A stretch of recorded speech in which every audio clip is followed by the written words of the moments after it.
kerer ma jor ma jongo pier gutok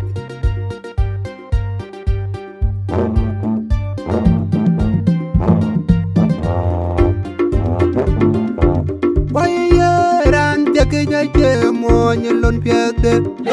je ko mo je baku banyuri na nganya kodule manyure ne ngaldulu manyunya niade ko le piota yete al bayabun ko le piota beti ran te ke je mo ni lon piede je ko mo je baku banyuri na nganya kodule manyure ne ngaldulu manyunya niade ko le piota yete al bayabun ko le piota beti piota yete alwel bayabul kol piota beti kol piota yete alwel bayabul kol piota beti rungi kamlo ni dirjin kuwe kuwe kon mai mi katin kin piota chua adin di piota parabai ayadu do adun majur dengal kumanyon ngat adene nangajan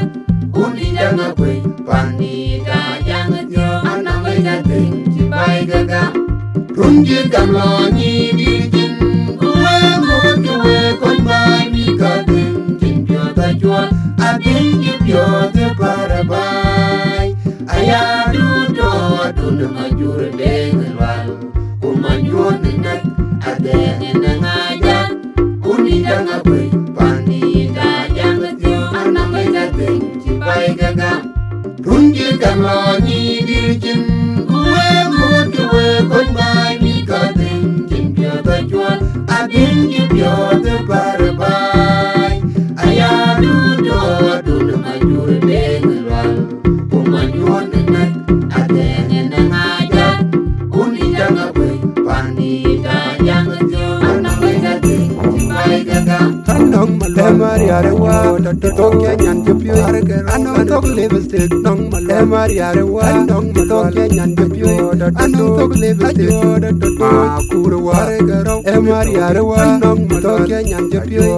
tok lipstick anong ma kurwa emar yarewa tok nyan jupyo anong tok lipstick rungi kamlo ni dirjin kuwe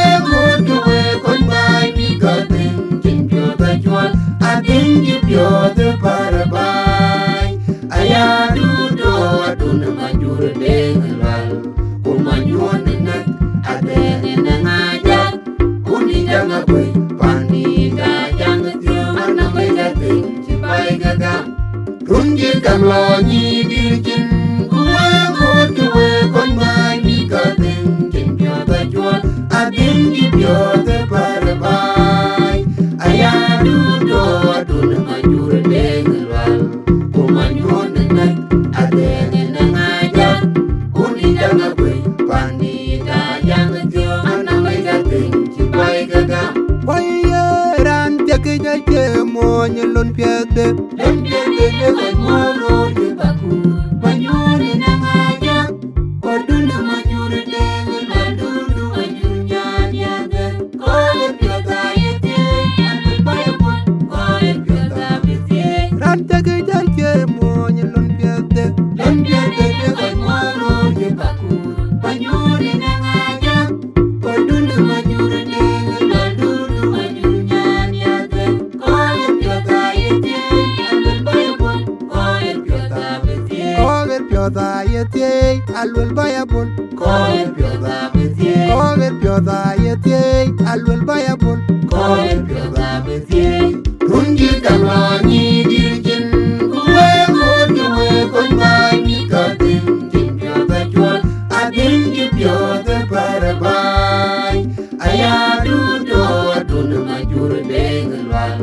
kumanyon ngat adene nangajan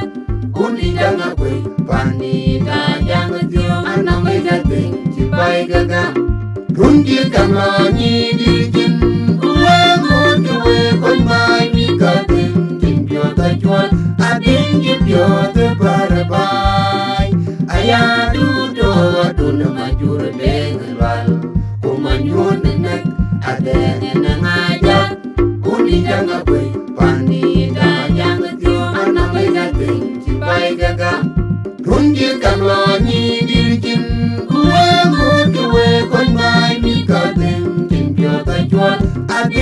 pyo de barabai ayadu do adun majur dengal kumanyun nak adene nangaja kuni janga boy pandi da janga jo ananga bai gaga tanong malemari arewa tok ya nyan jepyo anong tok lipstick nong malemari arewa nong tok ya nyan jepyo anong tok lipstick ma kurwa emari arewa nong tok ya nyan jepyo tok lipstick anong ma kurwa emari arewa tok ya nyan jepyo anong tok lipstick unji kaloni dirjin kuwe kuwe kon bai mi kaden I think you pure the barabai ayadu do aduna majur dengal kumanyun nak adene nangaja kuni janga boy pandi da janga jo ananga gating si bai gaga runji kaloni dirjin kuwe kon bai mi kating pure the I think you pure the barabai